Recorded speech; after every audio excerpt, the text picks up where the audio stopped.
called upon just to take the picture. This is very dangerous. The Catholic nuns are dressed the same way with a burkini, okay. and you allow them to dress like that. Why do you go after? This is crazy. But this is a civil war within a religion which was not our war, and it has become our war. It has become our war, and Elif, you are right and wrong.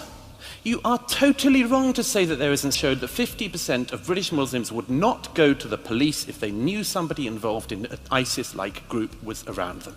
Another poll showed 2/3 of British Muslims saying they would not go to the police if they knew somebody involved in extremist activity. What the hell are we doing? What the hell are we doing in ignoring that? These Muslim women thought it wise declaring that Islamic values are far superior to all other cultures in Europe. But the moment Douglas Murray came into the conversation, they found themselves in complete disarray. First, let's begin with this highly contentious interview with this female Muslim author, Shelina Jan Mohammed. Hannah Barnes there. Well, joining me in the studio is Shelina Jan Mohammed, author of Love in a Headscarf and Generation M. And from our Oxford studio, Douglas Murray, Associate Editor of The Spectator. Thank you both for coming in. Shelina, you apparently have a burkini. I do. It's an open secret. I've got one. It just looks like a long t-shirt with a pair of leggings and a swimming cap on top. You can sense the imbalance right from the get-go. With Shelina presenting a false calm certainty that Islamic values offer a superior moral structure, especially for women. Joining from a live video call-in is Douglas Murray, already loading his ammunition. And although the whole thing begins politely, anyone paying attention knows this isn't going to stay polite for long.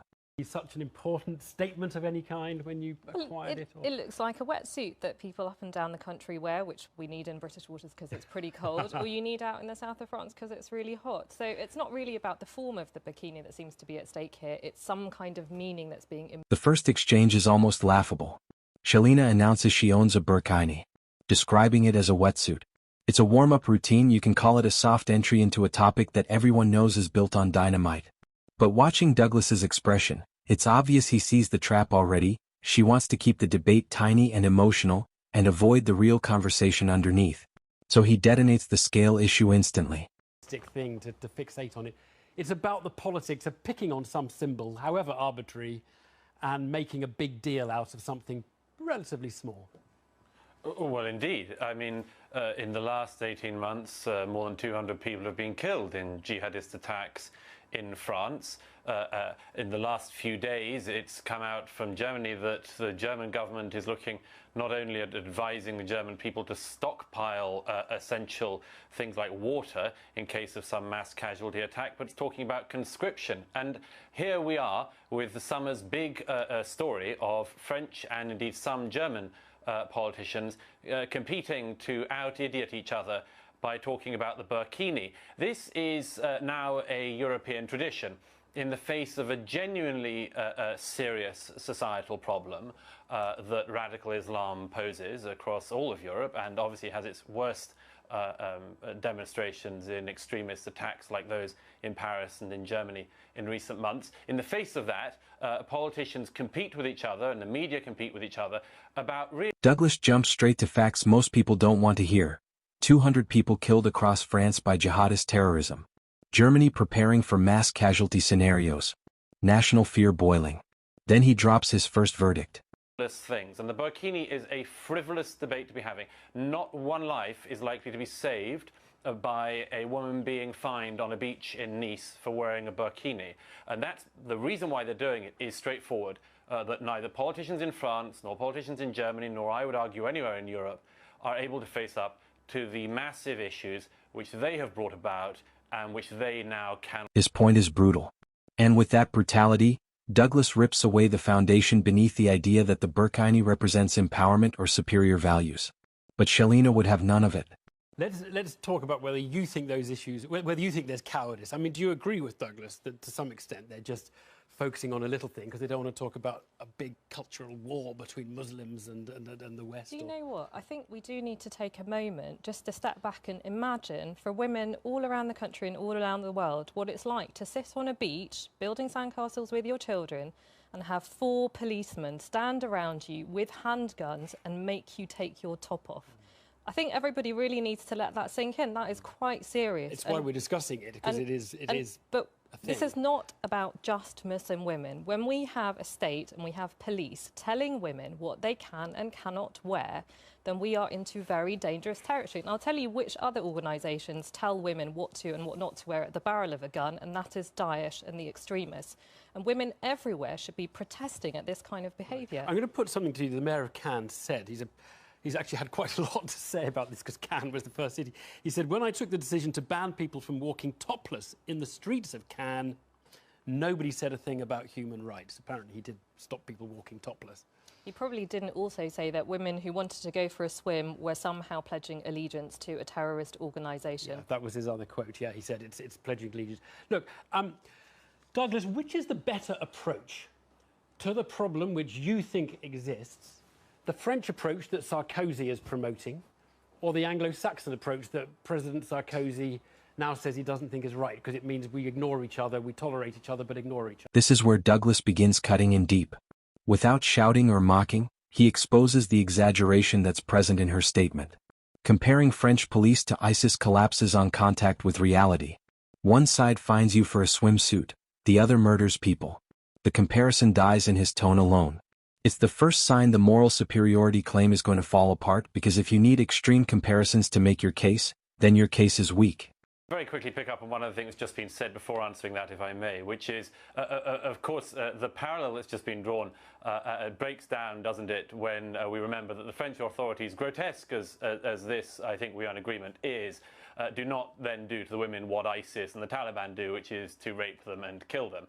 So it's a parallel that goes a certain way, but we have to keep this in some context. As for the, as it were, the competing manners of dealing with it, the interesting thing is, Evan, that in the last 15 years, we have had so many manifestations of this. Something blows up in London and people say, maybe we should look to the French model. And then 130 people get gunned down in an evening in Paris. And people say, maybe we should look in France at the Norwegian model or the Swedish model or the German model. And the fact is now is that everybody realizes that none of the models have worked. None of them have worked. They've all broken down. None of them were any good. None of them were fit for purpose. So you see, when Sarkozy now, purely for electoral reasons obviously, says, oh, the Anglo-Saxon model of people living side-by-side parallel communities, look, if there weren't visual, videographic evidence for it, I would suspect that Nicolas Sarkozy has never been to the suburbs of Marseille or has never been to any suburbs of Paris, because if he did go to them, he would see that precisely that parallel existence exists in France. I would argue worse than any other European country. But it's not really a question of who's done it really well and who's done it really badly. Everybody has failed in the integration. Everybody has failed because immigration at the levels we've had it, and particularly at the levels that Chancellor Merkel has now pushed the continent into having, Douglas, cannot possibly work. Douglas, the point is understood. I wanted Shalina to get a reply to that. Either model, the French model, the British model, or do you agree with Douglas that no model has worked, Shalina? The problem is when we try and stitch together ideas around immigration and what women should and shouldn't wear and the idea there's some kind of security and terrorism problem, then we are approaching the issue the wrong way. That's how we end up with policemen telling women to take their clothes off. What we need to think about is how do we enforce the rule of law to allow the citizens to flourish? And that has to be by allowing people to express their values and to participate in society. And if Muslim women want to do that by the way they dress, but actually being part of the public society, then we have to allow them to express that. That is the fundamental of why we live in a liberal democracy. Douglas Murray completely detonated similar arguments in another debate, when a Muslim lady dropped a corrosive bomb over a topic as contentious as Islamic extremism. Fact, I'm afraid, on this terrorism thing that has to be confronted. Extremism and violence can come from absolutely any community, pretty much. I mean, even Buddhists, you know, when riled up in certain parts of the world, can become violent. The Quakers, I think, we can't go for, but but pretty much every community. So I accept that. This is not something to be picked up on. But Islamic extremism only comes from the Islamic religion and from followers of it. And that is an imported problem for Europe. That's a problem that we've brought in and we're now facing. Now, none of our politicians, by the way, and there's no great conspiracy about this, nobody expected it. If you'd have said to a politician in the 1990s, in the early years of the 2000s, Europe is going to be racked by blasphemy debates, they'd say, what are you talking about? When did the Spanish Inquisition return? And then we all became used to it, that there were certain things you couldn't do that were actually blasphemy in a country like this and were punishable effectively by death, by a death sentence. We all accepted that. And now we're told we have to accept the terrorism. Well, maybe we do have to accept the terrorism as part of our life, but the publics have a right to be looking at the politicians and saying, look, this is a problem you brought in. It's not only to be talked about as a problem, but unless we're willing to do that bit of identifying, to my mind, the gap between what the public can see and what the public know, and what the political class is even willing to whisper, will continue to grow, and that's the gap where you have to worry. Douglas Murray's take is not just harsh, it's indictment. Douglas doesn't let that dodge survive either. He refuses to let the discussion shrink to fabric and fashion. And that's how the real collision begins to form slowly. Or just a moment ago, rather, that somehow this is a problem that has been brought into Europe by, I presume, Douglas means the immigration of Muslims in big numbers. There's no doubt that when you look at the Muslim world in general, there are lots of problems. We have enormous problems with regards to women's rights, LGBT rights, freedom of speech, human rights, and we got lots of things that we should be criticizing, and we are criticizing. But it would also be a very big mistake to think that the Muslim world is a monolithic whole and that all Muslims are similar and they have a similar worldview. In fact, they do not. There are enormous differences. There always were, historically, and today as well, depending on whom you talk to, which country, what time you are focusing on. The differences are amazing. My worry is extremists in one place are creating more extremists elsewhere.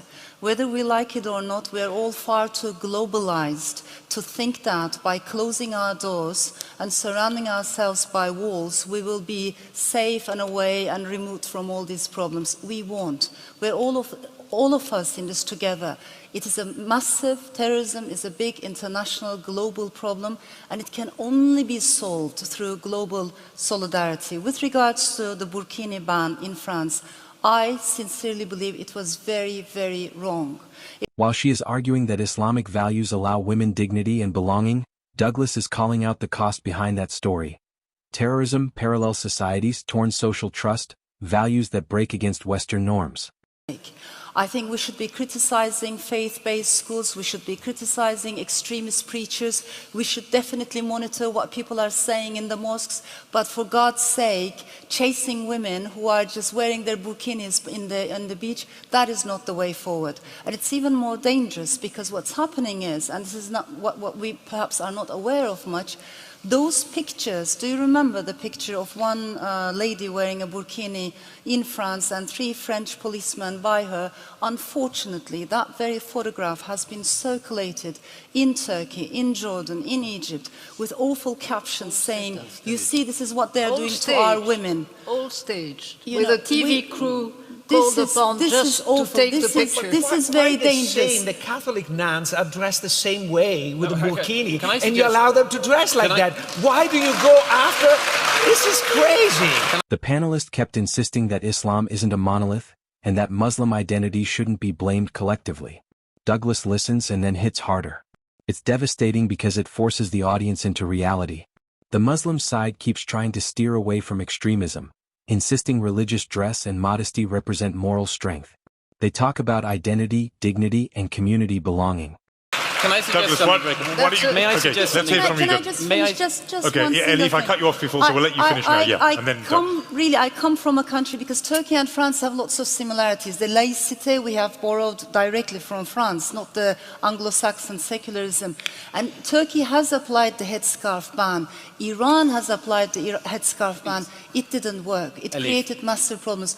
But yes, we all share the same aims with regards to how do we prevent extremism, how do we prevent anti-terrorism, but let's also find more progressive ways forward than chasing women. First of all, Just when they thought that would be all, Douglas brings the topic screaming back to measurable conflict.